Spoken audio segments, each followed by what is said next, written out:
जो इसे जंगल राज नहीं कहना चाहते हैं, जंगल राज को मानने वाले जो जानवर हैं ये सुन नाराज हो जाएंगे महोदय। तो ये महोदय ये स्थिति है। आप देखिएगा, सत्ता पक्ष के मेरे साथियों से कहना चाहूंगा कि आईना जब भी उठाया करो पहले खुद देखा करो फिर दिखाया करो। सच्चाई है महोदय, थाना खामोश है, प्रशासन बेहोश है और सरकार पूरी तरह मदहोश है। जनता में इस सरकार के लिए अफसोस और आक्रोश है। बिहार सरकार कोल्ड स्टोरेज बन चुकी है, हर मामले को ठंडा करने में लगी हुई रहती है महोदय। यह जो है बिहार सरकार की जो है सच्चाई है। अब बात अगर आप महोदय किया जाए तो हम लगातार एक बात सभी लोग यहां सत्ता में लोग बैठे हैं उन सबसे पूछना चाहते हैं, बिहार जब इतना विकास कर रहा है, बिहार जब इतना आगे बढ़ रहा है, हमको एक बात बताइए कि बिहार आखिर क्या चीज में नंबर 1 है?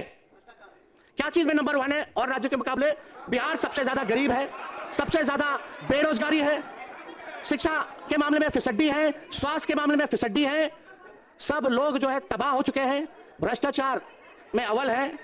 आप देखिएगा अपराधियों का बोलबाला है, प्रति व्यक्ति आय में सबसे कम है, प्रति व्यक्ति निवेश में सबसे कम है, किसान ठगा हुआ महसूस कर रहा है, लोग जो है तफरा तफरी किए हुए हैं। जिन गरीबों का आप लोगों ने दावा करते कि वोट लिया, उन गरीबों के घर को उजाड़ने में आप लोग लगे हुए हैं। यह बिहार की सच्चाई है महोदय। बिहार का प्रति व्यक्ति जो आय है औसत जो अगर दिखाया जाए तो लगभग 1000 से $1100 रुपए है। अगर बिहार अगर अलग देश होता तो पूरे दुनिया में सबसे गरीब देश होता। जो सब सहारा अफ्रीका के जो देश हैं, जो माना जाता है विश्व में सबसे गरीब देश, आज बिहार उससे भी गरीब राज होता महोदय। यह सच्चाई है। अध्यक्ष महोदय, मंजूर नहीं था भाजपाइयों के शर्तों पर सुल्तान बनना, मंजूर नहीं था भाजपाइयों के शर्तों पर सुल्तान बनना, क्योंकि हम अपना जमीन और विचार नहीं बेचते, भले ही फकीर बन जाएं। अभी कुछ भी बोलिए, कहिए, कराइए, अभी आपका समय है, हमारा जो है दौर आएगा महोदय। सही वक्त पर करवा देंगे हदों को एहसास, सही वक्त पर करवा देंगे हदों का एहसास। कुछ तालाब खुद को समंदर समझ बैठे हैं। अध्यक्ष महोदय, जहां 1960 में जहां बिहार खड़ा था, आज 2026 में भी बिहार जो है महोदय वहीं खड़ा है। चाहे गरीबी दर देख लीजिए, प्रति व्यक्ति आय देख लीजिए, इन सब में जो है बिहार जो है अभी आगे बढ़ा नहीं। आप लोग कहते हैं विकास हो रहा है, लेकिन सबसे फिसड्डी राज क्यों है पूरे देश में? क्या चीज में नंबर 1 है, जरा ये तो बताइए। हम लोग ये कहना चाहते हैं मुख्यमंत्री, बिहार के विकास के लिए हम लोग सब लोग खड़े हैं, जहां विपक्ष की जरूरत पड़े हम लोग एकदम साथ देंगे। हम तो कहना चाहते हैं, जितने हमारे सत्ता पक्ष के साथी हैं, हम तो मुख्यमंत्री जी को प्रस्ताव रखना चाहते हैं कि बिहार आगे तब बढ़ेगा जब बिहार को विशेष राज्य का दर्जा और विशेष पैकेज मिलेगा। और हम मुख्यमंत्री जी से कहेंगे कि एकदम विशेष राज्य के दर्जे की मांग को हम मुख्यमंत्री जी से आग्रह करेंगे कि डबल इंजन की सरकार है, सुनिएगा महोदय, डबल इंजन की सरकार है, डबल उप मुख्यमंत्री हैं, डबल सेंचुरी में विधायक हैं, डबल डिजिट में आपके सांसद हैं। अब नहीं आगे बढ़ाइएगा तो कब बढ़ाइएगा? और डबल डिजिट में आप तब से बिहार में 20 साल से राज कर रहे हैं, फिर भी बिहार 1961 में जहां खड़ा था आज भी महोदय वहीं खड़ा है। अब तो कहेंगे मुख्यमंत्री जी को, चलिए आंदोलन करते हैं, चलिए मजबूती के साथ आप प्रधानमंत्री जी के साथ पूरा प्रतिनिधिमंडल बिहार का सदस्य सभी पार्टी के लोग चलते हैं और विशेष राज्य का मांग और विशेष पैकेज की मांग आप कीजिए, हम लोग जो है सपोर्ट करने का काम करेंगे महोदय।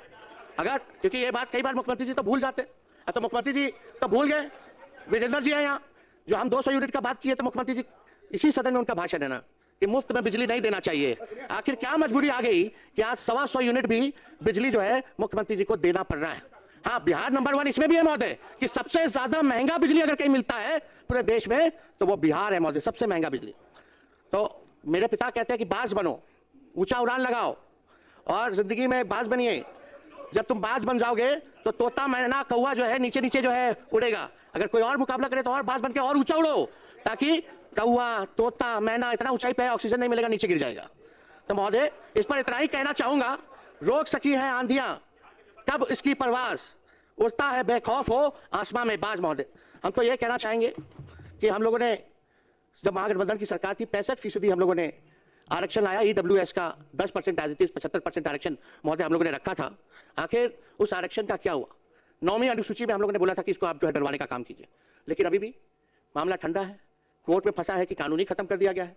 हम तो फिर से चाहेंगे कि भाई आप लोग एक नया बिल लाइए, 65% नहीं बल्कि 85% कर दीजिए, और हम लोग समर्थन हम लोग देते हैं, पास कराइए और केंद्र को भेजिए प्रस्ताव, कैबिनेट से भी भेजिए, विधानसभा से भी प्रस्ताव भेजिए कि जो आरक्षण जो है वो 9वीं अनुसूची में जो है महोदय उसको जो है शामिल किया जाए। लेकिन कहीं कोई चर्चा नहीं होती महोदय, इस पर कहीं कोई बात नहीं होती महोदय कि भाई जो है किया जाए। लेकिन अब उम्मीद ही क्या किया जाए? भाजपा आरक्षण विरोधी है, सामाजिक न्याय विरोधी है, भाजपा लोकतंत्र की विरोधी है, संविधान का विरोधी है। यही भाजपा का असली चरित्र है महोदय। जो ट्रम्प कहेंगे वही होता है। हमको तो लगा कि भाई नरेंद्र मोदी जी देश के प्रधानमंत्री हैं, लेकिन अब तो लगता है कि डोनाल्ड ट्रम्प जो है वही देश के प्रधानमंत्री बने हुए हैं। इतना कमजोर प्रधानमंत्री हमने नहीं देखा। इतना बार डोनाल्ड ट्रम्प टैरिफ की बात वही घोषणा, सीज फायर की बात वही घोषणा करते हैं, लेकिन प्रधानमंत्री अब तक डोनाल्ड ट्रम्प की बातों पर कोई प्रतिक्रिया जो है महोदय नहीं दी गई। ये पूरी तरीके से ये सरकार जो है महोदय डबल इंजन। और आप देखिएगा कि चुनाव जब आता है तो बहुत लोग घोषणा की, उसमें सम्राट चौधरी जी भी आगे आगे खड़े थे, भाजपा के दोनों मुख्यमंत्री। इनका तो ये हाल है महोदय, जब बिहार में चुनाव होने थे तब घोषणा की गई कि देश की पहली वंदे भारत स्लीपर ट्रेन पटना से दिल्ली के बीच जो है चलेगी। अब बिहार का चुनाव खत्म हो चुका है महोदय, अब बंगाल में चुनाव है, तो पहला वंदे भारत का स्लीपर ट्रेन अब कोलकाता से गुवाहाटी चलेगा। ये तो स्थिति है महोदय इन लोगों की। जहां जहां चुनाव है, बिहार का पिछला चुनाव था तो बजट में फाइनेंस मिनिस्टर जो थी निर्मला जी मैथिली साड़ी पहन के आई थी। अब तमिलनाडु में चुनाव है महोदय। तमिलनाडु में जब चुनाव है तो वहां का रंग का साड़ी पहन करके भाषण दिया गया है महोदय। ये केवल दिखावा है।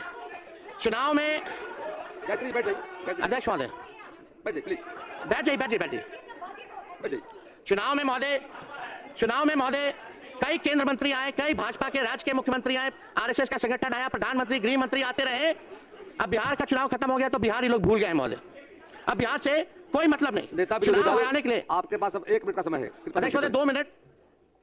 हम इतना कहना चाहते हैं महोदय, चुनाव जीतने के लिए धन तंत्र क्या ताकत इन लोगों ने नहीं लगाया, मशीन तंत्र लगाया गया।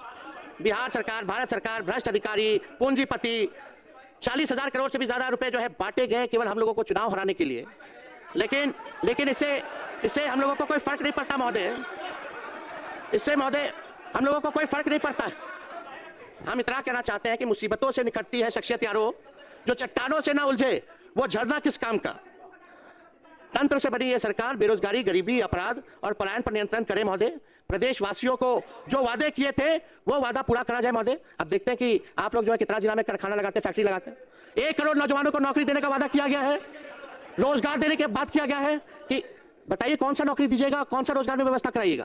क्या जो आज पकौड़ा तल रहा है वो भी आप लोगों का देना है क्या?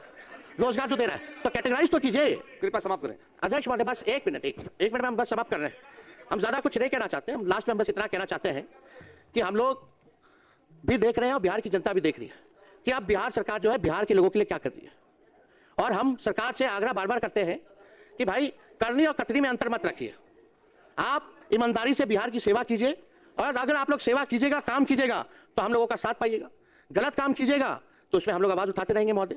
तो इसलिए आप सब लोगों से यही निवेदन है, चाहे सत्ता पक्ष के भी लोग हैं, नए लोग जो चुनाव जीत करके आए हैं, आप लोग भी जानते हैं कि आप लोग जनप्रतिनिधि हैं, आप लोगों की बात कितनी सुनी जाती है। कोई अधिकारी सुनता है, फोन उठाता है, काम होता है? कुछ नहीं होता।